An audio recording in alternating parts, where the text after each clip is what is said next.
કોઈ સુવિધા નહીં, કોઈ ફેસિલિટી નહીં, કોઈ આર્મી નહીં, કોઈ પોલીસ નહીં. જ્યારે મોટા મોટા નેતા આવે, કોઈ વીઆઈપી માટે પાછળ કેટલી ગાડી, ઉપર હેલિકોપ્ટર તેનાથી હાલે છે, ટેક્સ પે કરે છે એના ઉપર નથી.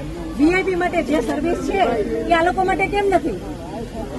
હું નીચે આર્મી કેમ્પમાં ચિલ્લાઈને કહેતી હતી કે ઉપર કેટલા લોકો જખમી છે, તમે લોકો જલ્દી કંઈક કરો.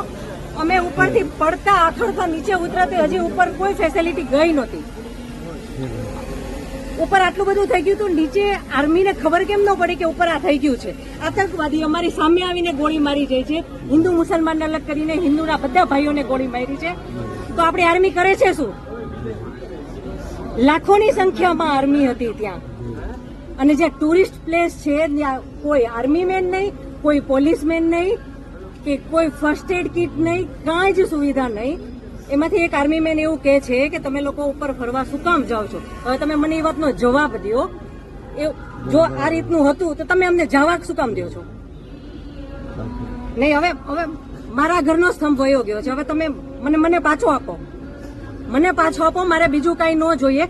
આજ પછી કોઈ દિવસ કોઈ વોટ જ નહીં કરતા. જો આપણી ગવર્મેન્ટને પોતાની જ સુવિધા રાખવી છે, તમારા પાછળ કેટલા વીઆઈપી હોય છે, કેટલી ગાડીઓ હોય છે, તમારો જીવ છે. આ ટેક્સ પે કરે છે એનો જીવ નથી. આ છોકરાઓનું શું? આનું ભવિષ્ય શું? આને ડોક્ટર બનાવી છે, આને એન્જિનિયર બનાવો છો, હું કઈ રીતે બનાવીશ? નહીં, મને આખો વિડિયો જોવા માટે ડાઉનલોડ કરો દિવ્ય ભાસ્કર એપ.